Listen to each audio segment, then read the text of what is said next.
mempunyai pikiran buruk terhadap orang baik.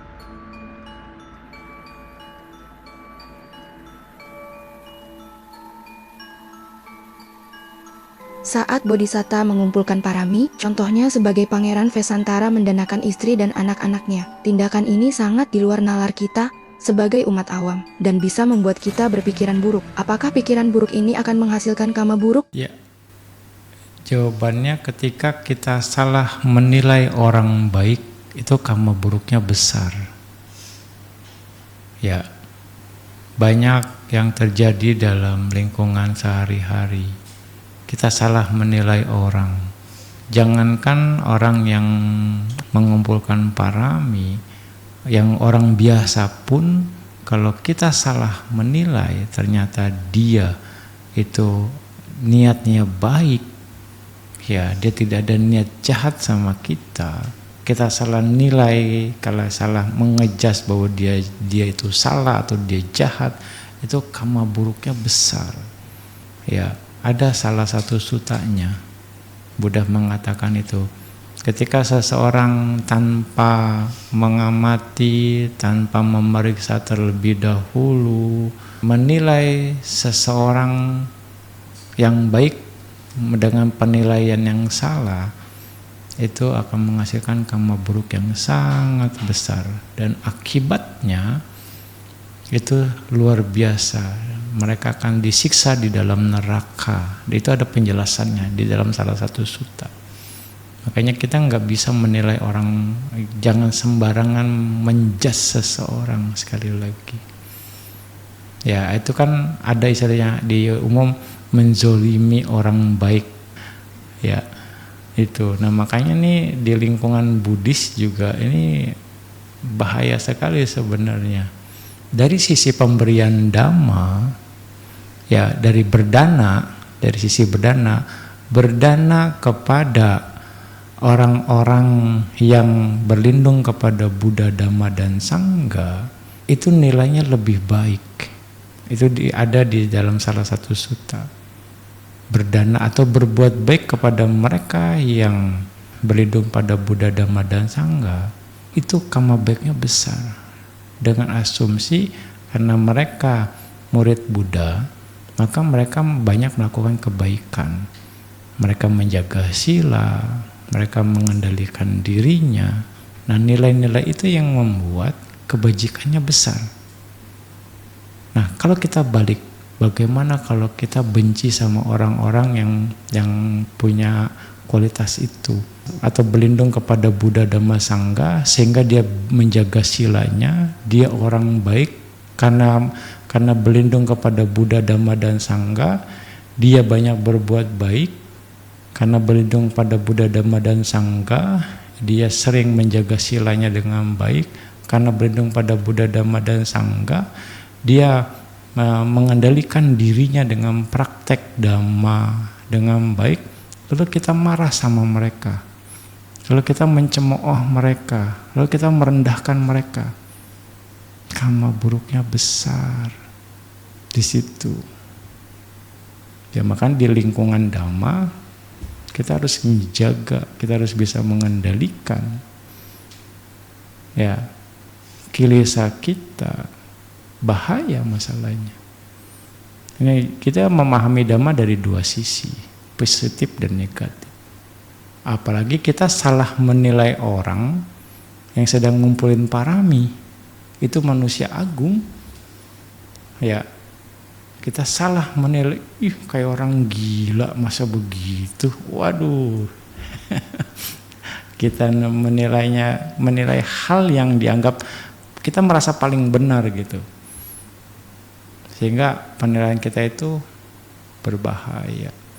Contoh di dalam Dhammapada cerita, yang ada orang kaya merasa iri karena ada seorang pemuda yang mengajak orang untuk berdana sama-sama kepada Buddha.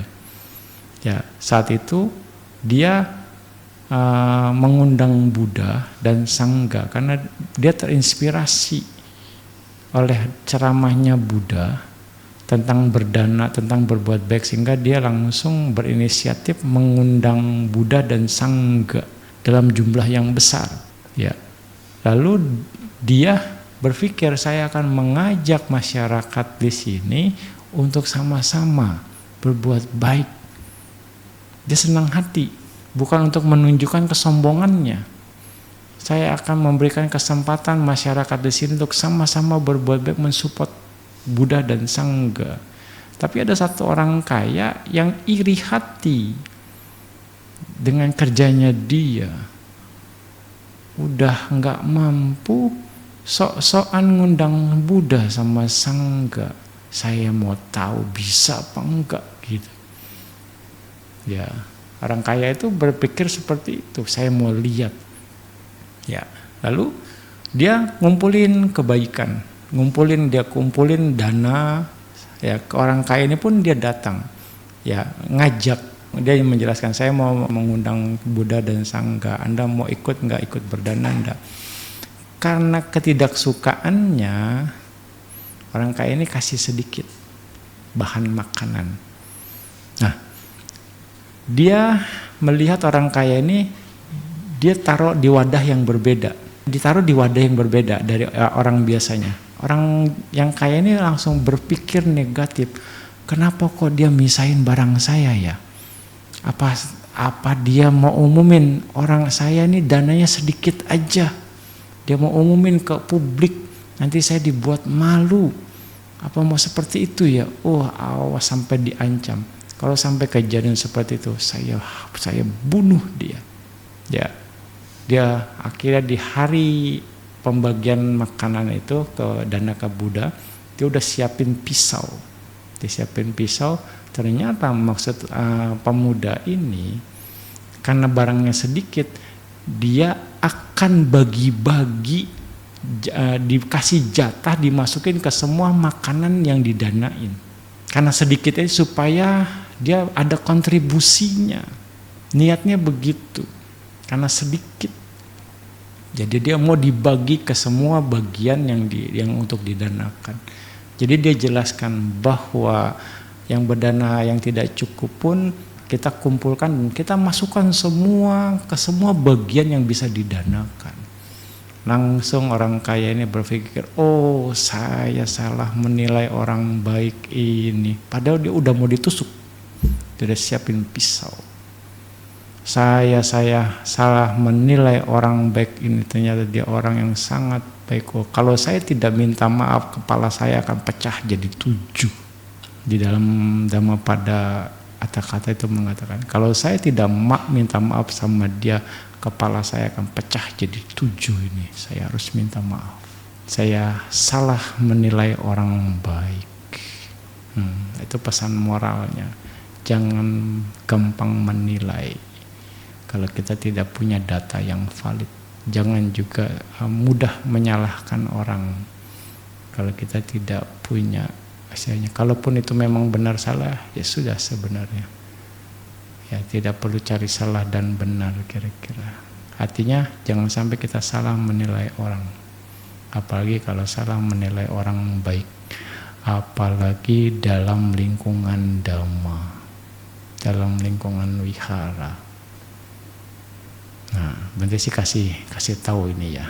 Karena ini penting sekali. Sekali lagi. Oke. Wah, jadi penjelasannya jadi panjang nih.